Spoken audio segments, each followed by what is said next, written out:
الحمدللہ والصلاة والسلام علی رسول اللہ۔ دوران نماز غیر عربی زبان میں دعا کرنا۔ سوال کیا گیا ہے کہ ایسا ممکن ہے کہ ہم نماز میں تشہد کے بعد حدیث میں موجود کسی دعا کو غیر عربی زبان میں مانگیں، اور کیا تشہد کے بعد قرآنی دعا مانگ سکتے ہیں جو کہ حدیث میں موجود نہ ہو؟ الجواب بعون اللہ سبحانہ وتعالی۔ اول، اگر نمازی شخص عربی زبان میں دعا مانگ سکتا ہے تو اس کے لیے غیر عربی زبان میں مانگنا جائز نہیں ہے۔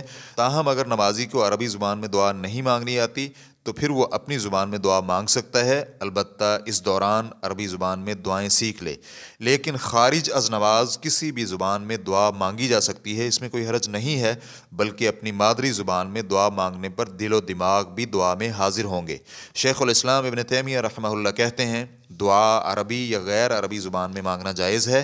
اللہ تعالیٰ دعا مانگنے والے کے ارادے اور مقصد کو جانتا ہے۔ اگر دعا مانگنے والے کی زبان ہی سیدھی نہیں ہے تو اللہ تعالیٰ آوازوں کے شور و غل میں مختلف زبانوں والوں کی الگ الگ ضروریات مانگنے کو بھی جانتا ہے۔ ریفرنس کے لیے دیکھیے مجموع الفتاویٰ جلد نمبر 22 صفحہ نمبر 488 تا 489۔ دوم، قرآنی دعائیں اگرچہ احادیث میں نہ بھی ہوں تو اس میں کوئی معنی نہیں ہے۔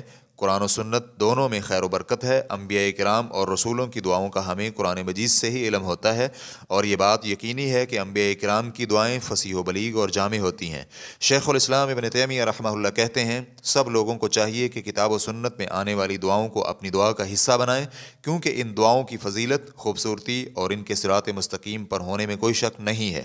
علماء کرام نے اور ائمہ دین نے شرعی دعائیں تفصیل سے بیان کرتے ہوئے بدعتی الفاظ والی دعاؤں کو مسترد کر دیا ہے، اس لیے ان کی بتلائی ہوئی دعاؤں کو اپنی دعاؤں میں شامل کرنا چاہیے۔ ریفرنس کے لیے دیکھیے مجموع الفتاویٰ جلد نمبر 1 صفحہ نمبر 346 تا 348۔ واللہ تعالی اعلم۔ اسلام کیو اے ریکارڈنگز، مؤسسۃ الشیخ محمد صالح المنجد، المملکۃ العربیہ السعودیہ، فتویٰ نمبر 20953۔ والسلام علیکم ورحمۃ اللہ وبرکاتہ۔